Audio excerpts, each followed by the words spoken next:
Welcome to the Envision Rise podcast show, a podcast that helps foster respect through inclusion, service, and equity. Now here's your host, Stacey Hegarty. Welcome to the Envision Rise podcast. I'm Stacey Hegarty, Vice President of Equity and Inclusion for Envision Rise.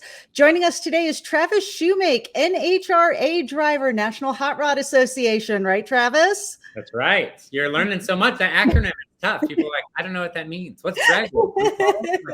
No.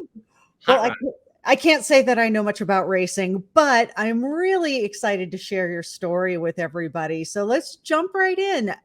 Tell us about yourself, Travis. Well, I live in New York City. I was born and raised in Phoenix, Arizona, and I'm the son of a race car driver. My parents actually met at a racetrack. My mom was a mechanic selling parts. My dad was a funny car driver. So funny car is, right now they go 335 miles an hour. At the time, they went about 250 miles an hour. And it's just an extreme sport going straight down a quarter mile, two big parachutes at the end.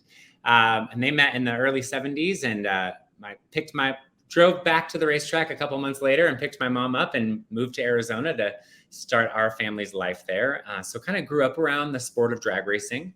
My dad retired and we started racing competitive go-karts together as kind of our connection to motorsports. And when I was 15, he passed away in a wrong way driving or collision on the highway. So I kind of got out of the dreams of drag racing, which I thought was going to be, my life, and became a competitive cheerleader, and got more into the backflips and dancing and singing and being in show choir and getting more into leadership roles and running in student government, and kind of did that throughout high school and college until I got into nonprofit fundraising. So I've been in nonprofit fundraising as my career for quite some time. Which is very unique and different than my other secret life as a drag racer. I love that it's sort of like a superhero secret life. So how long have you been back into drag racing? So I'm coming up on about 18 months. So 2 years of planning, but like a year and a half of me driving fast cars. Okay. You can't just show up and do it. So there's a little bit of behind the scenes work to get licensed and prepared. Okay. So you have created quite a stir, though, since your return to racing, and have been featured in a couple of national publications. One is Out Magazine. So obviously you are part of the LGBTQ plus community. Let's talk about it. What's that like, being in a sport that would traditionally not necessarily evoke thoughts of welcomeness and inclusion for a member of the LGBTQ plus community? Yeah, it is challenging on a day-by-day basis. But coming into this, I knew that was a challenge. And it's why I chose to do this, right? I could always sit on the couch and say, I could have been a race car driver, but my dad died. And I've decided, I want to finish this dream. And as someone who is, I would say, mildly educated on LGBTQ issues, I knew that there was an opportunity that I have with extreme privilege, right? As a second generation driver and a white man with, fundraising skills and access to resources, that I felt like I had an opportunity and obligation to take on this challenge. And really it was sparked by a conversation with actually the Fox Sports broadcasting team for NHRA. I went out to dinner with a few of my friends, and they were talking about, how do we balance the reputation of the NHRA? Because in 2020, we had 10 race cars that said Racers for Trump. How do we show that it's actually a 60-40 split? And I said, well, we could get a couple race car drivers to put a Pride sticker on in Pride Month. I could work some relationships to make that happen. Or I can just live out my childhood dream and take this on and be, the first openly gay NHRA driver. And you could have heard a fork drop in the whole restaurant. That's what and all I needed was that silence of like, yeah, let's do this. I was like, I'm ready. I just needed someone in the sport to say, this is a good idea and you should take this chance to disrupt the way things look on the outside. And so that 60-40, what the Nelson rating polls say about drag racing, I really do experience a 60-40 split, of the way people treat me, the way I'm received. And just the kind of the general feeling at the racetrack. Let's talk about stereotypes a little bit. So you and I met and talked before we did this, and I started looking at some of the information about the NHRA and racing in general. So There are stereotypes that come to mind when I think of race car drivers, when I think of racing fans, but those stereotypes are really inaccurate, at least the one that's in my mind. So 44% of the fans are female, 10% are people of color, 40% of the fan base attended college. And now here you are starting to change the landscape as well and breaking the stereotypes even further. What's it like being the first out NHRA driver? Well, for the NHRA, those are fan statistics. And I think there's the interesting ones are also the driver statistics. The NHRA has led kind of motorsports in diversity for decades. And, actually that's in my sponsorship deck. And sometimes I feel like it confuses people because I say, drag racing is known for diversity. And people are like, no, it's definitely not. It's a middle class, fancy, conservative sport. But the racers themselves, we had African-American, Hispanic, and female world champions in the 70s and 80s. So 33% of drag racers are female. It's a very, I'm just the last piece of icing on the diversity in drag racing cake. So being the first openly gay driver, it's important that I say I am the first openly gay, right? There are people in the sport, not necessarily drivers, who are just not actively talking about the topic, and that's their choice. But I interact with some of these folks, and I've chosen to champion this cause. I've chosen to make this kind of a bigger deal, and it annoys people, but I think representation is so important. And last night, just watching the Emmys, just watching Gina Davis got an award for representation of women in television. And why are we not seeing why are we not seeing ourselves on television screens? And that really was one of the things that motivated me. Was as a child, I had female race car drivers posters on my wall. Not because I wanted to date them or because they were beautiful, because I knew that they were the closest, that I had more in common with them than I did these other guys, because they were overcoming challenges. They were, fun and sassy, which I'm definitely a little extra at the racetrack. And I just felt like I had more in common with them because there was nothing like me out there. And I feel like that's a big opportunity, not to capitalize upon, but to let an LGBTQ youth in any letter in the spectrum to know that there's someone a little bit closer to them in motorsports. And if we're 11% of the population or whatever the statistics as they flux, there should be some sort of representation. I'm sure then that many Americans care about motorsports, and they may not like me as a person, but at least they know that there's someone like them out there doing it. They don't have to cheer for you as the driver, right? Like, all right, there's one of us. Cool, Travis, I hate you, but. So how does this impact your relationship with, for instance, with other racers? I can't imagine that it's always welcoming and always comfortable. So there are some drivers who, again, it's almost that 40-60 split, who are like, Team Travis, how can I help? What can I do? This is so great.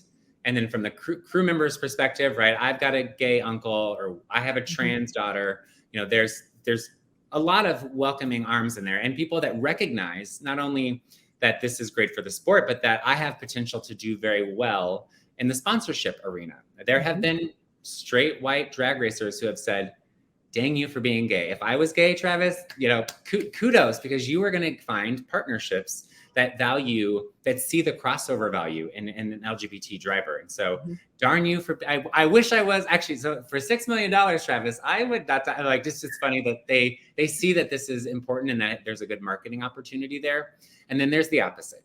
If you think you're so special, then I'm going to start a race team based on, I have short legs, because if that's special, then I deserve special. Well, I believe that there are race car drivers who already have short legs, and that we've been watching them for 40 years. They don't understand what representation means. And the last thing I think that is maybe raised a few additional eyebrows or rolled some eyes is that, coming out to my first big national event in Kansas this summer, I was sponsored by Pride Kansas, and this rainbow, everything was rainbow, geometric patterned, rainbow, rainbow, rainbow, down to the parachutes. So we all knew I was openly gay, and we knew this was my debut race, but then to pull into the racetrack with, just every ounce of everything in a rainbow pattern was maybe aggressive, but I came out the gate swinging, saying, this is me, this is who I am. Now my race in 3 days, there's not a rainbow in sight. on the car, and it just would happen to be that particular sponsor, but it started the conversation. The Band-Aid has been ripped. You have now a choice you're aware that I'm here and you've chosen a side, if anything. And that's sadly kind of what it feels like is happening. There's kind of this fracture. Are you in support of what happened? Do you think it's too much? And that's what I'm navigating. We're actively in that process right now for me of like, do I run my rainbow parachutes this weekend? Is that going to make more people uncomfortable? Have I overstepped? Am I being too gay about the topic? And I just, it's an internal challenge to kind of go through. At one of your races, you were met with a group of protesters who I'm not going to name because I don't want to give air to them. But what was that like? They were actively there for you in protest of you. What does that feel like? To me, I feel like I really made it. Oh my gosh. When you get protested by a said group that we don't mention their name, that means you've really arrived. If you're a real power gay. So, I tried to look at it that way, and it didn't affect me because I get to the racetrack. Right, they sent out a press release and several tweets about their schedule and agenda.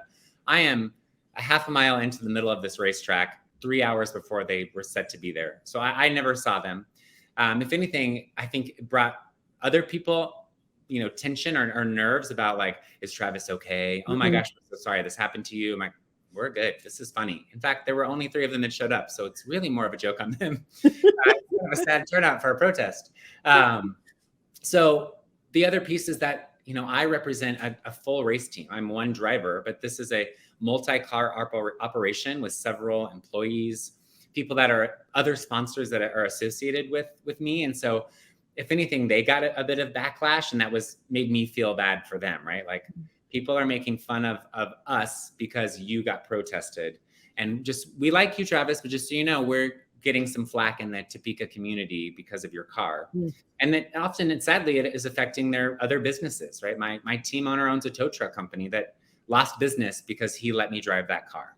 And that's, disappointing to hear, but also, I guess, kind of expected. And so just that passing along my burden to other people that are trying to support me was a tougher thing to swallow than the people outside the fence with a few crazy signs. Well, and honestly, the willingness to take that kind of financial hit or reputational hit, however you want to describe it, really shows someone who is truly an ally of the LGBTQ plus community. This is not about putting a rainbow on your logo for June.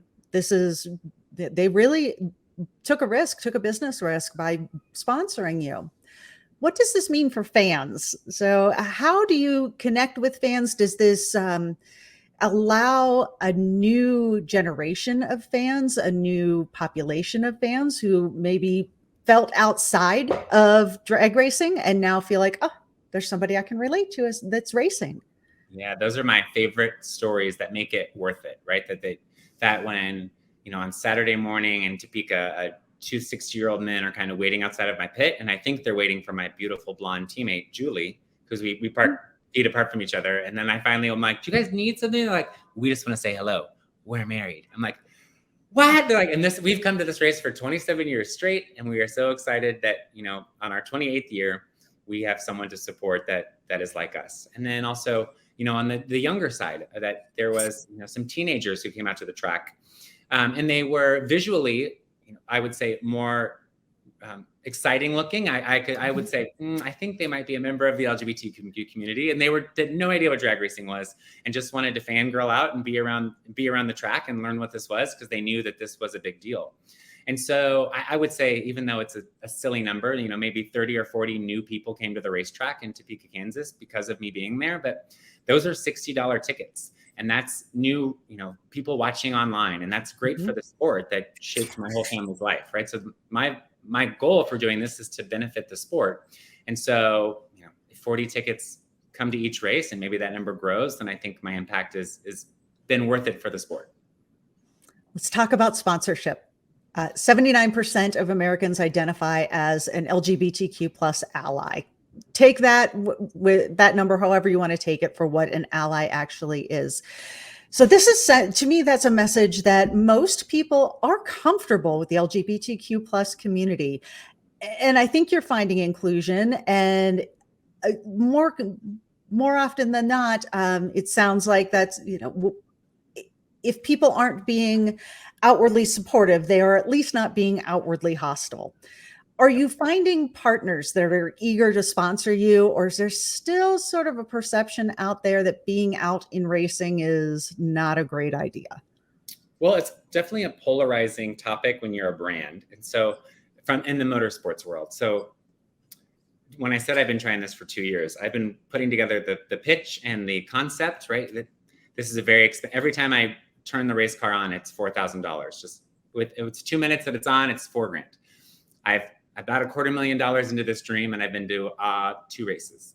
So it takes a lot of funding. And so I've been working on this for quite some time, and I've yet to land a true, long-term marketing partnership. Visit Topeka was a 1-race deal to promote that event.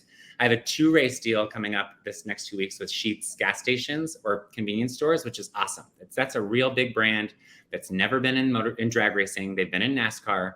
And I think it's raising eyebrows at saying, okay, there is some legitimate backing for Travis. If Sheetz is in, and they spend a lot of money in other motorsports, maybe there is something behind Travis. But I've been very shocked by the number of companies that it's not that I got to the wrong person. You get to the right person and they say, it's just not the right fit for us in drag racing. But I'm like, but you're in drag racing. Mm-hmm. Really what they're saying is, yes, we may gain some new LGBT fans, but there's a really good chance based on statistics, we're going to piss off 60% of our current end users of our product.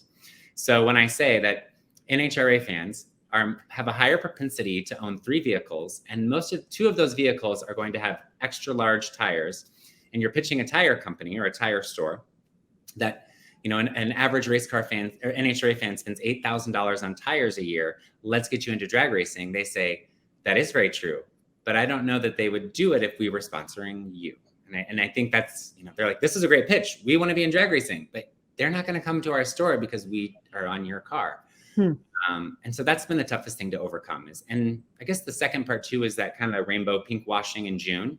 Mm-hmm. Like, we are so into this. We are doing all this other stuff. And particularly those who spend money in motorsports on straight drivers is kind of gets under my skin the most. Where you're like, we have a rainbow NASCAR and we have every year, and we spent $4 million for that one race that we turned the car rainbow. I'm like, do you know what I could do with $4 million? How about you just sponsor a gay athlete? So those are challenges, but I think more and more of these conversations are opening up, chief marketing officers' eyes. Mm-hmm. That there's a there in motorsports. This is a great untapped market where 30,000 fans, a year annually can consider themselves an active drag racing fan. I always joke, because I'm a Housewives fan, that is more people watch drag racing than all 6 Housewives franchises combined. And in my world is drag race. In my world is the Housewives. And I just think that's so funny when I talk to my friends, they're like, I've never heard of that. I'm like, drag racing people have never heard of the Housewives. It's a whole section of the world that we just don't know about. That's a huge number. That I hadn't thought of it in that way. That is a huge number of people watching. Now, you're second generation, and I love that your mom was a mechanic and your dad was a driver. So you grew up around the sport. You grew up around the fans, around the racers. How have things changed, or have they not? I think drag racing fans or drivers, the drag racing community maybe hasn't had the opportunity to show that they have evolved in these ways, and I think that my being in this space, and maybe I'm answering this question specific to how they evolved in as far as LGBTQ relations, but they just haven't had a chance to say, hey, I have a trans daughter. Hey, mm-hmm. I have, there hasn't been a reason for there to be a conversation. And this happened a lot in NASCAR with Bubba Wallace. They say that everyone is good now, but there was a 2-year process where there was kind of a, where do we all feel about this? And now people are having, and I hear about it, internal conversations at dinner, right? On Tuesday night after a race, 10 people are at dinner and they're talking about me, and they're having an open dialogue about, it may be someone's leaving that dinner upset with each other, but it's starting a conversation and allowing people to show that, like, hey, we're more evolved than this. And we're kind of on the right side of history. But as far as the sport is more sophisticated than I think people give it credit for. It's you know, a lot of the race teams, I say they're just a candy apple red race car. And I always think, oh, if they need help with sponsors, I could teach them how this works. No, they just have a lot of money. They just choose to do this as their hobby. I'm like, wow, okay. I just thought you couldn't find sponsors. Like, no, we just choose to have black race cars. I'm like, good for you. And sure. I think a lot of race car drivers and race teams fly around on private jets. And I think that, you know, that there's a kind of a preconceived notion, again, even by saying that's a 60-40 split in conservative to liberal fans, most people say, I thought that would be totally 80-20. I would, there's just, they don't have a chance to have that, you know, their voice is elevated. And I think we're also oftentimes compared with NASCAR, and we have different demographics. Drag racing fans do not go to NASCAR races. NASCAR fans do not go to drag races. So when I talk to a NASCAR sponsor, I'm like, here's all the data. And if you ask me, I'm like, I've been to one NASCAR race and it's because I had to go for a thing for my dad. I'm like, I don't watch people drive in circles. And the people who go to NASCAR say, we don't watch cars drive straight. That's stupid. So it's just interesting how people get lumped into different categories, socioeconomics and often geography. People consider all drag racing fans live in the South, which could not be more, you know, untrue.